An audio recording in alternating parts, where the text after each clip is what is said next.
Takto minulý týždeň som dostal impulzívny nápad si kúpiť Hightail o 2:00 ráno. Takže dnes budem robiť review na Hightail. Áno, ten Hightail, ktorý je v developmente dlhšie ako obojsmerná cesta na Mars. 4-krát obojsmerná cesta na Mars. Môžete ísť na Mars 4-krát a vrátiť sa.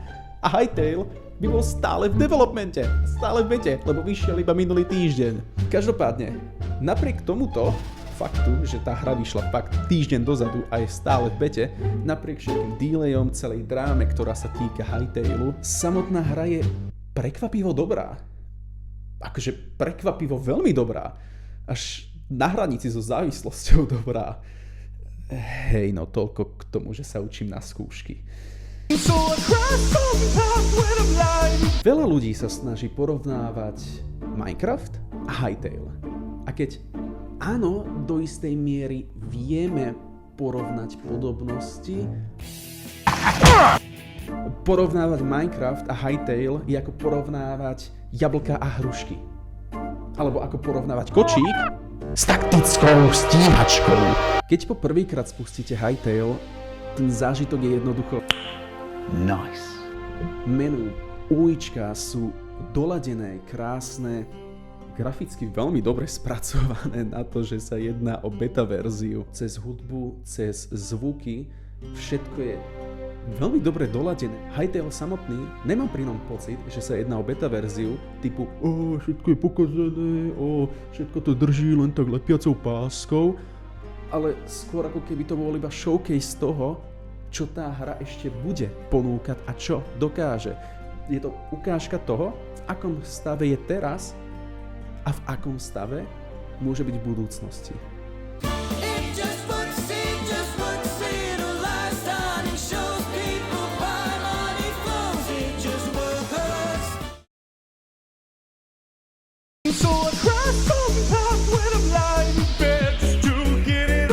Čo sa týka vizuálov, tak Hightail si myslím, že to zvládol na jednotku. Samotná hra je bloková hra s tým, že využíva pixelovú grafiku, ale myslím si, že sa im podarilo nájsť ten zlatý stred medzi pixelovou grafikou a grafikou s vysokým rozlíšením. Je to umelecké dielo. Keď chodím po svete, tak mám veľakrát pocit, ako keby som sa prechádzal galériou, ako keby som sa nachádzal v obraze. Priznám sa, že mám problém niekedy hocičo upraviť v tej hre, postavať si dom, vykopať jaskyňu, kvôli tomu, lebo prirovnal by som to k tomu, ako keby som zobral nožničky na Monu Lízu.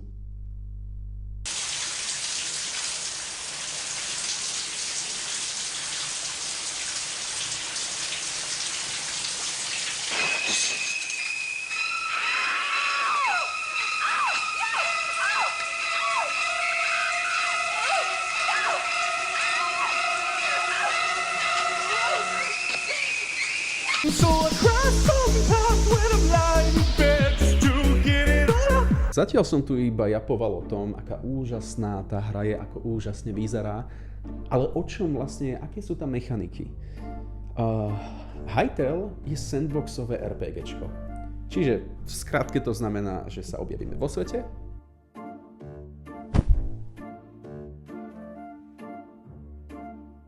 objavujeme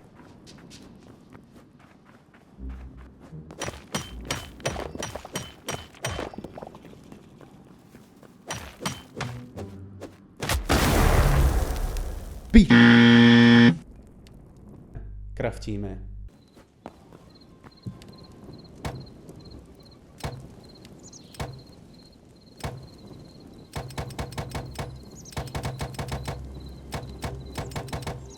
Six and a half hours later.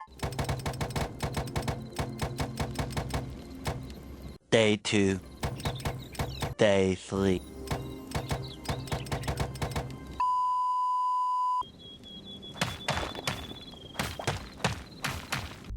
Farmárčime.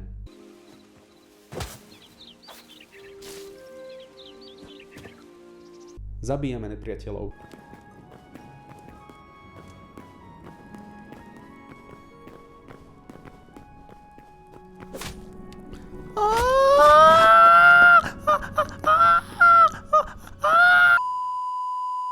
Znova objavujeme, znova kraftíme, farmárčime.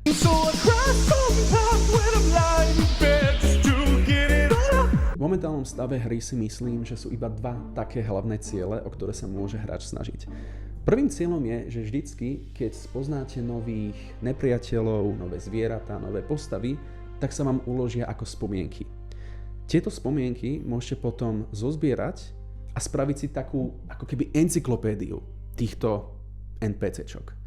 Momentálne sa v hre nachádza okolo 200 NPCčiek a za každým levelom, čím vyšší počet nazbierate, tak sa vám odomknú určité vymoženosti. Zlepšia sa vám skilly, odomknú sa vám nové recepty na craftenie. Druhým takým nepísaným cieľom pre hráčov je snaha vylepšiť vaše nástroje a vašu výzbroj na maximum. Na začiatku začínate s kamennou výzbrojou a s kamennými nástrojami. Tie si ale hráč môže objavovaním vylepšiť cez lepšie materiály, ako sú napríklad meď alebo železo. Momentálne sa nachádza v hre 6 materiálov, ktoré môže hráč nájsť a využiť na toto.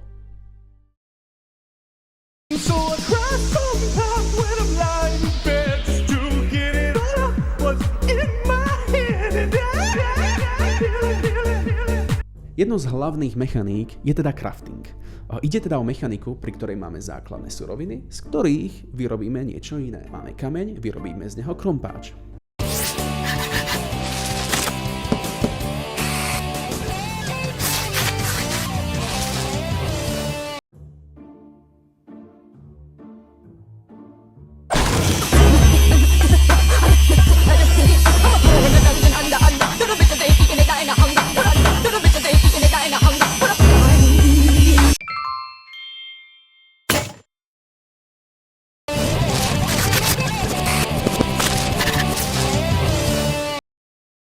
Samotný crafting potom prebieha v špecializovaných staniciach. Tieto stanice si môže hráč postupne vylepšiť. Na začiatok začína s veľmi obmedzenými možnosťami na crafting. Má iba základné veci, ktoré môže spraviť. Na to, aby sme mohli spraviť viac pokročilé veci, musíme tú danú stanicu, ako som spomínal, vylepšiť. Čím vyšší level máme craftovacej stanice, tým viac receptov máme odomknutých. Na výber máme z množstva craftovacích staníc, ktoré sú určené na konkrétny typ veci, ktorú chceme robiť. Máme všeobecnú craftovaciu stanicu, ktorá slúži na všeobecné základné veci. Máme craftovaciu stanicu, ktorá slúži na výrobu nábytku, taká malá IKEA. Máme craftovaciu stanicu, ktorá slúži čisto na prácu s výzbrojou. Máme craftovaciu stanicu, ktorá slúži na prácu so zbraňami. Dokonca máme aj šéfkuchársky kútik, v ktorom si môžeme spraviť Cézar šalát. Cézar šalát! Right. Lovely. Okay. Thank you, madam. You're welcome. Takže tak. Osobne som veľkým fanúšikom craftovacieho systému v hre. Som fanúšik toho, že sú rozdelené tie stanice na základe toho, čo chceme získať. Sú rozdelené na jedlo, sú rozdelené na výzbroj, sú rozdelené na zbrane. Som taktiež fanúšikom aj toho, že sa dajú vylepšovať. Vďaka tomuto vlastne hra nabáda, aby sme explorovali tú hru, aby sme pozerali ten svet a získali tie materiály potrebné na jej vylepšenie.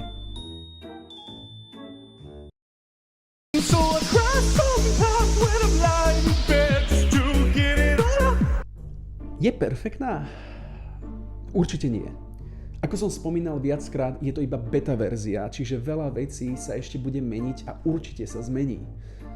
Čo ale môžem povedať, že v momentálnom stave je to asi najlepšia beta verzia, ktorú som kedy hral a najlepšia hra, ktorú som hral za posledných pár rokov.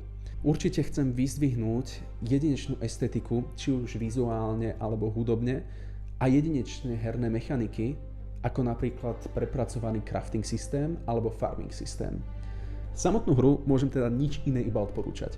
Hlavne keď zoberieme v potaz, že jej cena je iba 20 € v dnešnej ekonomike. Čiže hej, samotnej hre dávam preto 9 z 10 krompáčov. Je tam vidieť ten potenciál toho, čo tá hra bude v budúcnosti. Je aj vidieť to, že sa nejedná o veľký korporát, ktorý vydal hru iba preto, aby mali quick cash. Je tam vidieť to, že tá hra je robená ľuďmi, ktorí sú hráči a robia tú hru pre hráčov. počúvajú komunite a počúvajú feedbacku. Čo je pri tvorbe hier to najdôležitejšie. Takže tak. Neviem, nemám úprimne pripravené žiadne auto. Morning and I step outside and I take a deep breath and get real.